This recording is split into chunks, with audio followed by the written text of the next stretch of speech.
while Soccer City floats in a cloud of doubt, one soccer project is well underway here in San Diego. Meet Demba. He's 32 years of age, correct?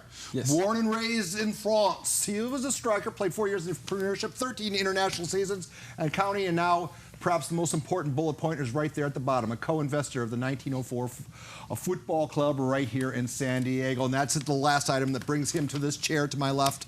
Welcome to KUSI Airwaves. Thank you. How tired are you? I hear you've been making the media rounds. Not about the media, the jet lag most probably. I bet. Well, okay. We have black coffee in the cantina in just a moment. We'll caffeinate you momentarily. Let's talk about your motivation to do this project. As an athlete who's on the wrong side of 30, are you looking towards the next phase of your career as it relates to soccer? You know, according to all players that are over 30, they are on the good side of 30. But is this something you're? I mean, you.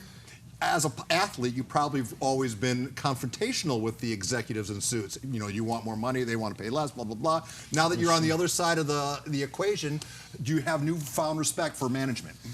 No, the same, exactly the same.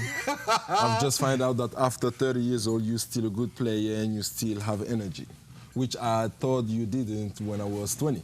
Right. But no, excited to be here, and obviously in doing this, I can see myself working now after my career in this club. Very good. So let's talk about this right here, this logo that's behind us. Like it? Yeah, I think it's classic. I think it's very classic. Is this? Don't tell me it's your design. No, I won't so lie. You pay people for this design. Tell us how it came to be. No, we paid them. Yeah, we paid them to help us put our vision into paper. And that's what they did. And we confirmed it a few weeks ago. And I just love it. The font is fantastic. The logo is fantastic. You know, the long view is, everything is fantastic about this logo. Can I make you a prediction? That merchandise is going to fly off the shelves. You're going to make your money back just in merchandise. You think so? Yeah, it's going to be. I think it's going to be very successful. Yeah, I think so and too. Everyone thinks the 1904 is reference to the Anchorman movie, but really we got a graphic here. The 1904 is just an alphabet, right? Exactly.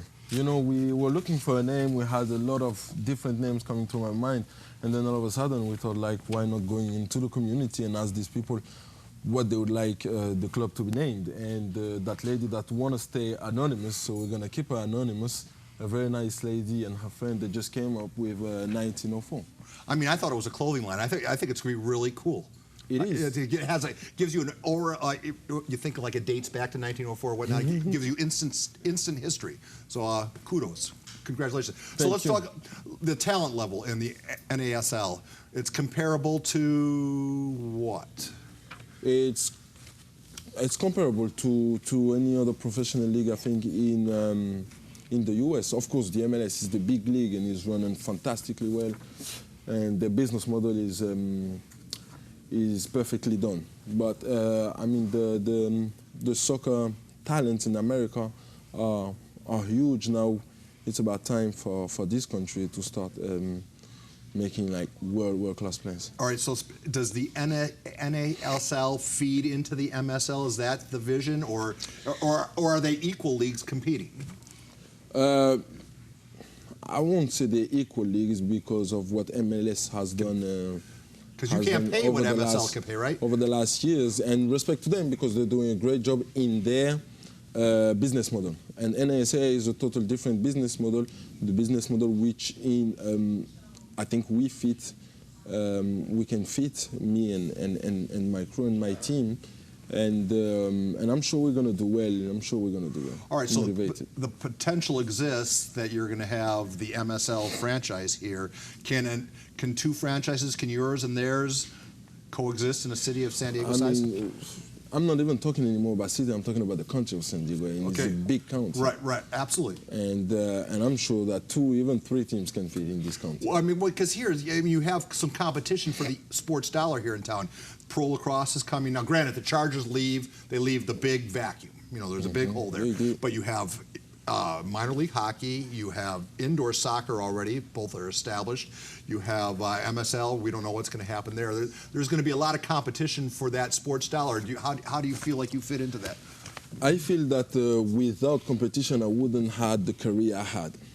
So without competition, 1904 wouldn't be what 1904 will be. And, you know, getting back to the state of soccer here in the United States, the Trinidad Tobago, that wound hasn't even begun to heal yet as the nation reels in missing the World Cup.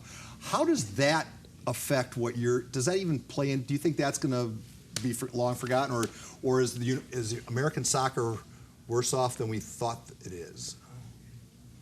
I don't know what you thought you were, but well, I thought it was on the rise. I thought we were suddenly going to be playing with the elite clubs in the universe. You know, it takes decades and decades to get where some countries are today, and I'm sure that everybody in America, everybody in a system, in a soccer system, will do everything for America to get back on track and to start having results. And if you want to start having results, you gotta start like producing world-class players.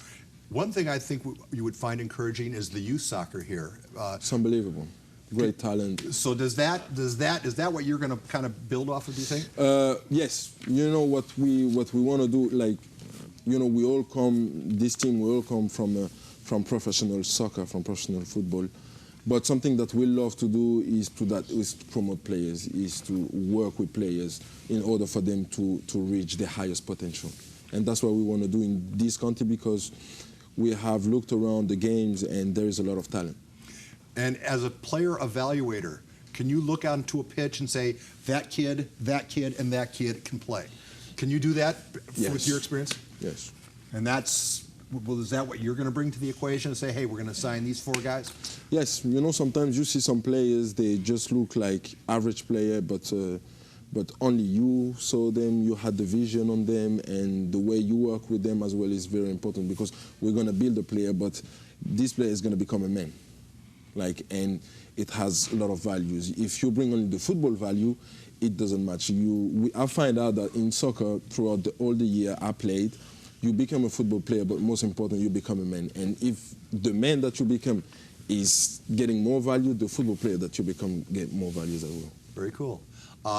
Wednesday, I thought there was going to be a big announcement as far as a coach. You're going to a restaurant here, a very popular restaurant, Costera. But the coaching announcement, as we throw this graphic up, you're not going to go public with a coaching decision this week, are you? Not this week. We got. What are you looking for in a coach? What we're looking for in a coach? Yeah, well, I mean, it's not going to be Bruce Arena, right? No, no, it's not. And all due respect to Bruce Arena and what he done in his career, but it's not going to be him. We're looking to like someone who's got a vision, who's passionate about the game, and who's going to bring value to everything that we want to do. Oh, very good. So, do you know who it's going to be? Is there like a negotiating thing right now, or have you not made a decision? You told me to say next, so next. all right. Hey, you have to do me one favor. We have an executive assistant here by the name of Shelley Weiss. She is a lifelong, born and raised West Ham fan. She knows of you. Obviously, you were her favorite player for that 12-game stint. Could you look into that camera right there and tell Shelley what your favorite memory is of being a Hammer? Okay, so I was about to sign in West Ham, but nobody knew. So for me to get in the training facilities and get my medical done, I had to hide in the trunk of my friend's car, drive through the journalists, get into the training facilities of West Ham, and get my medical done, and back in the trunk and go home. And I know it was a short stint, but did you have fun?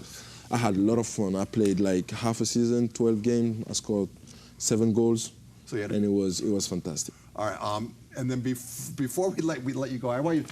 Crazy stuff happens on the soccer pitch. We found this. I know it has nothing to do with what we're talking about, but can you look at this? Have you ever seen anything like this? This is daylight somewhere in Asia. Have you seen this yet? I've seen this yesterday. It's crazy. What's the craziest thing you ever saw on a soccer pitch? Nothing like that, I assume. No, nothing like that. Craziest thing? Yeah. This referee, Mike, in Premier League. I got kicked in my nose, and then I was like on the floor, like complaining, and then he just looked at me, he said, "That's fine, you're still ugly." That is not true. Okay, thank you. We'll see you again on Wednesday.